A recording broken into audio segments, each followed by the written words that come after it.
Assalamualaikum warahmatullahi wabarakatuh. Perkenalkan, kami dari kelompok 2 yang pada kesempatan kali ini akan menjelaskan tentang perkembangan pemasaran pada abad ke-21. Perkembangan pemasaran adalah proses perubahan dan kemajuan dalam kegiatan pemasaran yang dilakukan oleh perusahaan untuk memasarkan produk atau jasa kepada konsumen dari waktu ke waktu.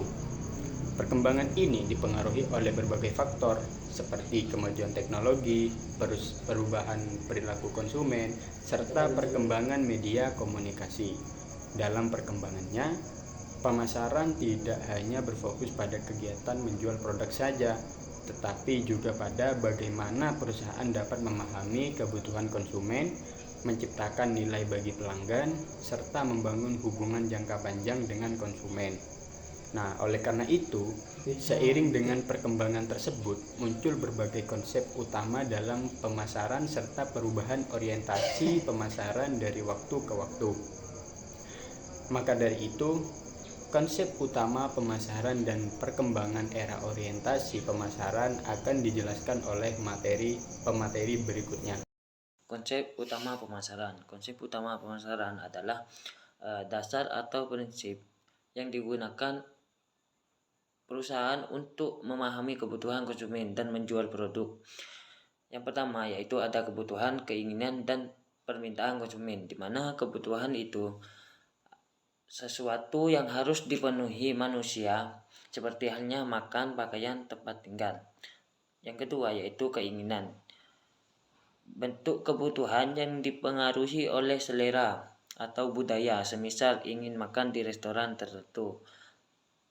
Dan selanjutnya yaitu permintaan, keinginan yang disertai mampu untuk membeli atau mencapainya.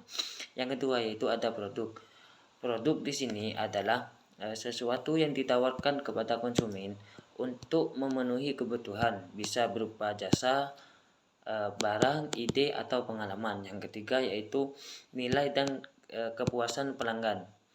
Konsumen akan merasa puas jika produk yang dibeli sesuai atau melebihi harapan mereka. Yang keempat yaitu pertukaran dan transaksi, di mana pemasaran terjadi ketika ada pertukaran antar penjual dan pembeli, semisal uang ditukar dengan barang atau jasa. Yang kelima yaitu hubungan jangka panjang dengan pelanggan, di mana perusahaan tidak hanya fokus menjual sekali, tetapi juga menjaga hubungan baik agar pelanggan tetap setia. Yang keenam yaitu pasar. Pasar di sini adalah tempat bertemunya penjual dan pembeli untuk melakukan transaksi, bisa secara langsung atau melalui internet.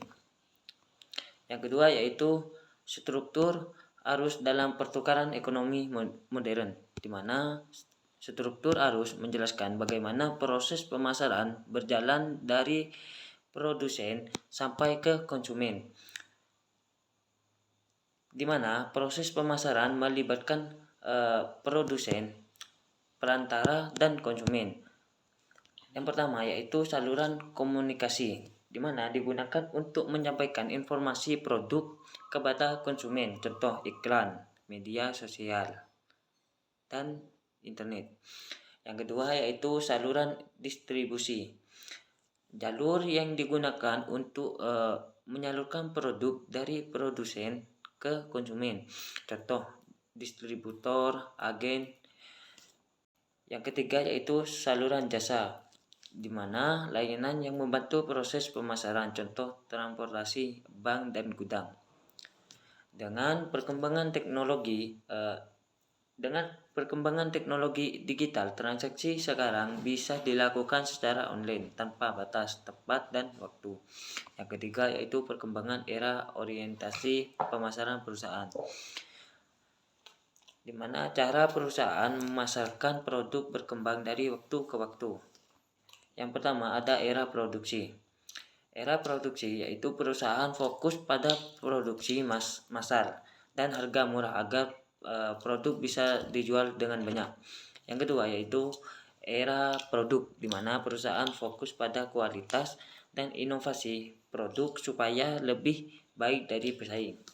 Yang ketiga yaitu era penjual, di mana perusahaan itu menggunakan promosi dan strategis penjualan agresif untuk menarik konsumen.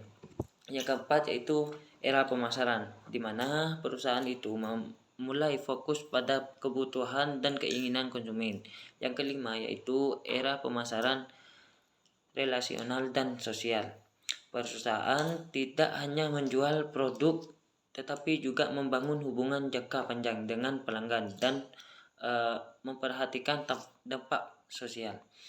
Kesimpulannya yaitu pemasaran adalah proses memahami kebutuhan konsumen, menciptakan produk yang sesuai, lalu menyalurkan melalui berbagai saluran agar terjadi pertukaran yang memberikan kepuasan kepada pelanggan serta keuntungan bagi perusahaan. Nah, pada bagian ini dijelaskan bahwa perkembangan teknologi membuat konsumen menjadi lebih aktif dalam proses pemasaran. Jika dulu konsumen hanya menerima informasi dari perusahaan, sekarang konsumen dapat mencari informasi produk sendiri melalui internet sebelum memutuskan untuk membeli. Selain itu, konsumen juga dapat memberikan ulasan dan berbagi pengalaman mereka di media sosial atau marketplace. Ulasan tersebut sering menjadi pertimbangan bagi konsumen lain dalam menentukan pilihan produk. Konsumen juga bisa berinteraksi secara langsung dengan perusahaan melalui berbagai platform digital seperti media sosial atau layanan pelanggan online. Bahkan saat ini konsumen memiliki pengaruh besar terhadap citra produk merek karena opini dan pengalaman mereka dapat dengan cepat menyebar di internet. Selanjutnya yaitu dimensi pemasaran holistik. Pemasaran holistik merupakan pendekatan yang melihat pemasaran sebagai satu kesatuan yang terintegrasi. Dalam konsep ini terdapat 4 dimensi utama. Pertama, relationship marketing yang berfokus pada pembangunan hubungan jangka panjang dengan pelanggan dan mitra bisnis. Kedua, integrated marketing yang mengintegrasikan berbagai saluran pemasaran agar pesan yang disampaikan kepada konsumen konsisten. Yang ketiga yaitu internal marketing yang melibatkan seluruh karyawan dalam mendukung kegiatan pemasaran. Yang keempat yaitu performance marketing yang menilai keberhasilan pemasaran tidak hanya dari keuntungan finansial tetapi juga dari dampak sosial dan kepuasan pelanggan. Yang terakhir yaitu kesimpulan. Pada pemasaran abad ke-21 dipengaruhi oleh teknologi digital dan perubahan perilaku konsumen. Perusahaan harus memahami kebutuhan pelanggan dan menciptakan nilai agar mampu bersaing. Sedangkan pendekatan pemasaran holistik penting untuk membangun hubungan jangka panjang dan keberlanjutannya bisnis. Terima kasih dari kami. Mohon maaf ada salah hilaf dari perkataan. Assalamualaikum warahmatullahi wabarakatuh.